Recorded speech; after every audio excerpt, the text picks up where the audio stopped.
I got kind of a belief system that if suffering can drive you closer to Jesus, it's good for you. When I think of the time, like the 1950s to 2020s, which I lived in or something, not as a good world to live in. It's a dangerous rich man going to hell society to live in. There wasn't like people obeying Jesus and teaching other people how to be his friend and all that kind of stuff, and great churches to go to. There was like God players on their way to hell or something, teaching their kids to be God players on their way to hell. They just drop dead and they go to hell forever, but they think they're good people or something. The way we think and the way God thinks are two different things. Being rich does not mean that God's blessing you. Like the parable of the rich man going to hell or something.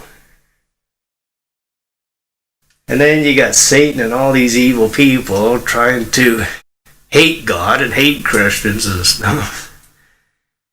But if they don't repent, change, stop being Jesus' enemy, start being his friend, they're going to hell or something. That's got nothing to do with you. That's between them and God or Jesus. So I'll try to explain a few more visions, maybe future visions. One vision is like a restaurant vision. We used to go to this restaurant and eat chicken dinners. So I had this vision one time. There's a great big overweight guy eating a chicken dinner. He's got his wallet on the table.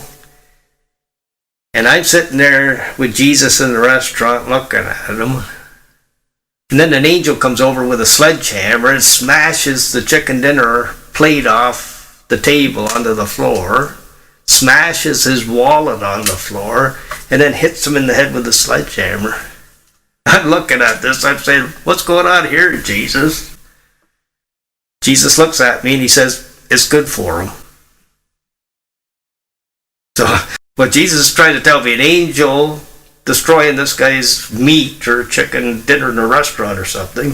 This was before the stay out of the restaurant stuff with COVID-19 or something. And then hitting his wallets, like destroying his money in the bank or something, like inflation or something. And then hitting him on the head, like destroying his health or something, healthcare system and all that stuff. That if they don't get into this suffering circumstances, say, Jesus, help me, they may never get saved. It's like a rich man going to hell that doesn't get saved, or a prodigal son in a pig pen that doesn't wake up from his evil or something. Repent. So I look at society like changing from a lot of provision or something to a lot of lack or war or something like that. Is if the suffering can help you get closer to Jesus, it's good for you. If the suffering helps you to say, Jesus, save me from hell, it's better than living like a rich man going to hell on earth or something. Then I had this other vision where I was on a beach, sort of like in a lawn chair with Jesus looking at a beach or something. It was like at night, and it was like a big storm going on, lightning, thunder, like a tornado out in the water or something. I look at where the water is, and there's women weeping, and there's little babies drowned in the water or something, little kids drowned in the water. And I look over and I see like fire barrels with like hobos or something. It looked like they were starving or something. And to me it seemed like it was like a storm of judgment or something, and there was a lot of death of children or something, and there was death of starvation, like famine or something. And I looked at Jesus, and he looks at me and he says, now it's time to preach and do miracles. So it's like you're waiting for this great judgment to hit, and then Jesus will tell you to go out and preach and do miracles or something and try to save some of these people. That it may take their children dying for them to say, Jesus, save me.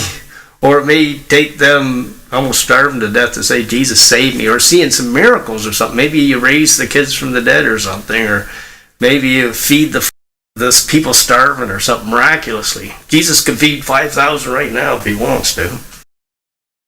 That type of thing. And when Daniel was in slavery to Babylon, he was saying, it's because of past generations' sin. It's like we're going into judgment now because of past generational sin. Great-grandparents, we don't care about Jesus. Grandparents, we don't care about Jesus. Parents, we don't care about Jesus. And then judgment falls again, like Babylon taking wicked Israel into slavery for 7 years. The Bible teaches the wicked get slavery and slaughter through Moses in Deuteronomy 28. The wicked get wicked rulers ruling over them. What do we see today? An Antichrist world because people are wicked. But you can have Jesus ruling over you, even if everybody else has Satan or evil people ruling over them. And you can live in slavery like a Daniel, or a Joseph, or a Moses or something. Rod in the satanic world empire today.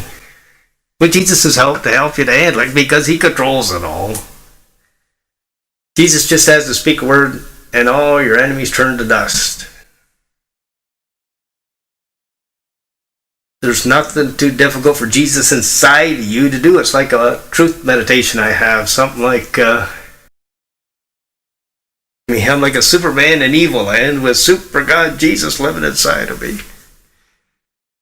Nobody can touch me unless Jesus gives them permission to touch me.